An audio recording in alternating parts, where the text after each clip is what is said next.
प्रभु यीशु मसीह के मधुर और मीठे नाम में आज दिनांक 2 अप्रैल दिन शनिवार को हम आप सब श्रोताओं का हार्दिक स्वागत करते हैं। आज के दिन के लिए जो वचन है वो लिया गया है भजन संहिता की पुस्तक उसका 34 अध्याय उसका पहला पद। वचन इस प्रकार से कहता है, मैं हर समय यहोवा को धन्य कहा करूंगा, उसकी स्तुति निरंतर मेरे मुख से होती रहेगी। प्रभु का धन्यवाद हो कि प्रभु हमारे धन्यवाद को स्वीकार करता है।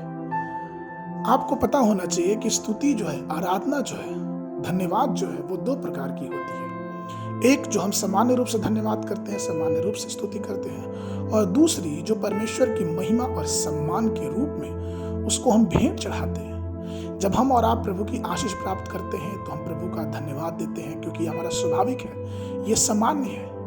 उदाहरण के रूप में जब हमें कोई अच्छी नौकरी मिलती है या फिर हमें कोई अच्छी चीज का प्रस्ताव मिलता है तो हम उसके बदले हम धन्यवाद देते हैं, हम उस व्यक्ति की प्रशंसा करते हैं जिसकी वजह से हमें ये चीज मिलती है।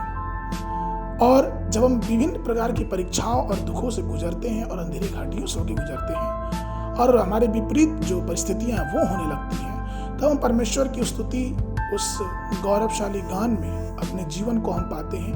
और तब हम दूसरा जो स्तुति है, धन्यवाद की भेंट है, जो परमेश्वर की महिमा और सम्मान के लिए देते हैं, तब हमारे जीवनों से निकलती है। जिस प्रकार से कहा जाता है भजन संहिता की पुस्तक उसका 139 उसके 8 पद में कि परमेश्वर की स्तुति करने का तात्पर्य यह होता है कि हमारे हाथ में परमेश्वर ने दोधारी तलवार दी है। जो धन्यवाद रूपी भेंट है, जो हमारी स्तुति है, जो हमारी प्रार्थनाएं हैं, वो हमारे हाथ में एक तलवार के समान है। हमारी स्तुति से, हमारे धन्यवाद से एक बहुत बड़ा विजय हो सकता है और बहुत शत्रुओं को हम उस चीज से हरा सकते हैं। उदाहरण के रूप में अगर हम देखें अय्यूब के जीवन के बारे में कि उसकी सब चीजें, वो धर्मी था, उसके पास बहुत रुपए पैसे थे और बहुत संपत्ति थी, लेकिन अचानक एक ही दिन में उसने अपनी सारी संपत्ति खो दी, अपनी सारी बेटे बेटियों को खो दिया और बहुत दुखद तरीके से अपनी जान भी गंवा दी। वचन कहता है कि उसका एक भी बच्चा जीवित न रहा, यहाँ तक कि उसके नौकर मारे गए। वचन लिखता है कि स्वर्ग से आग गिरी और उसकी भेड़ बकरी और सेवक सब जल गए। यहाँ तक कि एक समय ऐसा आया कि उसकी पत्नी ने उसका विरोध किया और कहा कि तू क्या खराई पे स्थिर है, अरे परमेश्वर को श्राप दे और तू भी मर जा। इन सब परिस्थितियों के विपरीत अय्यूब ने परमेश्वर की स्तुति करना नहीं छोड़ा, क्योंकि वो जानता था और उसने कहा भी अय्यूब की पुस्तक उसका पहला अध्याय उसके 21 पद में कि मैं अपनी माँ के पेट से नंगा निकला और वहीं नंगा लौट जाऊंगा।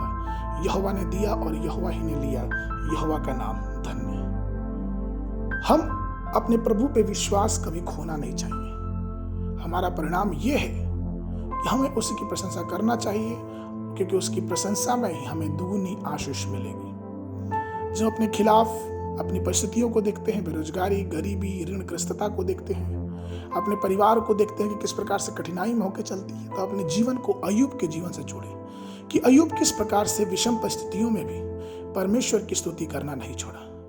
तो प्रभु के लोगों, आइए अपनी आशा को, अपनी दृढ़ता को परमेश्वर के प्रति जो हमारे जीवन में उसको कभी ना छोड़े, लेकिन परमेश्वर की स्तुति, परमेश्वर का धन्यवाद हमेशा ही निरंतर अपने मन से कहते रहें, क्योंकि यही एक बहुत बड़े छुटकारा का द्वार है। हमारी स्तुति, हमारी आराधना ही एक बहुत बड़े छुटकारे के द्वार को खोलती है। इसलिए आइए हम परमेश्वर की स्तुति विषम और सम दोनों परिस्थितियों में हमेशा और सदैव करते रहें।